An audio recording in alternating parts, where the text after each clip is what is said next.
Looks like we won't be getting another coronavirus relief package bill before the Memorial Day recess, meaning the earliest that relief could come would be in June. And that is the earliest possible time that we could be getting more coronavirus relief. And don't worry, Nancy Pelosi isn't pushing for another payment for regular people. She is, in fact, eliciting zero respect from her Republican colleagues. I read the headline today and I just thought it summed up the Democratic Party in a particularly depressing fashion. GOP feels no pressure from Pelosi on next relief bill. No pressure.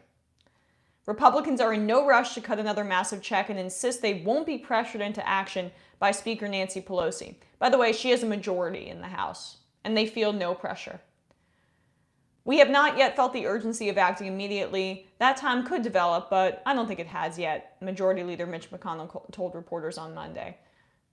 You know, unemployment is at record highs. We're entering a Great Depression level era recession economically, but Mitch McConnell feels no pressure to stimulate the economy and give money to everyday people because that's the sociopathy of the GOP, which is why you need a resistance party, #resistance, that's actually going to combat them effectively. I guess that's too much to ask in the Trump era. I heard that if Trump got elected, from some progressives, that the Democratic Party would unite behind the progressive cause and would fight him even harder. How's that looking right now? Pelosi is offering right now, her priorities are money for the Postal Service, vote-by-mail efforts, expanding family leave, and COBRA loans, which is just the kind of neoliberal tweaking that we need. Senate Majority Leader Mitch McConnell said the party is still assessing what we've done already, referring to the nearly $3 trillion in aid delivered by Congress thus far. We at least do have some progressives in her ear fighting against this kind of incrementalist approach, which is not effective in combating the Republican Party that will stop at nothing to give out all of our taxpayer dollars to their corporate donors. A caucus call among House Democrats on Tuesday evening grew contentious as a key progressive leader, Representative Pramila Jayapal of Washington, an awesome progressive, confronted Pelosi about a liberal policy priority. It was regarding small business relief being left out of the next coronavirus package. Multiple Democrats on the call described the exchange as intense. So luckily we have congresspeople like Pramila Jayapal, Representative Ocasio-Cortez, who are fighting against Pelosi's middle incrementalist approach that, again, does not hold any Republicans' feet to the fire. We have some tangible power. The Democrats control the House. Use it. Use it. Not for COBRA. Use it to get cash into people's hands. And listen to just how dismissive the Republicans are of Pelosi. It just says a lot about her leadership style. The GOP has little regard for Speaker Nancy Pelosi's legislation.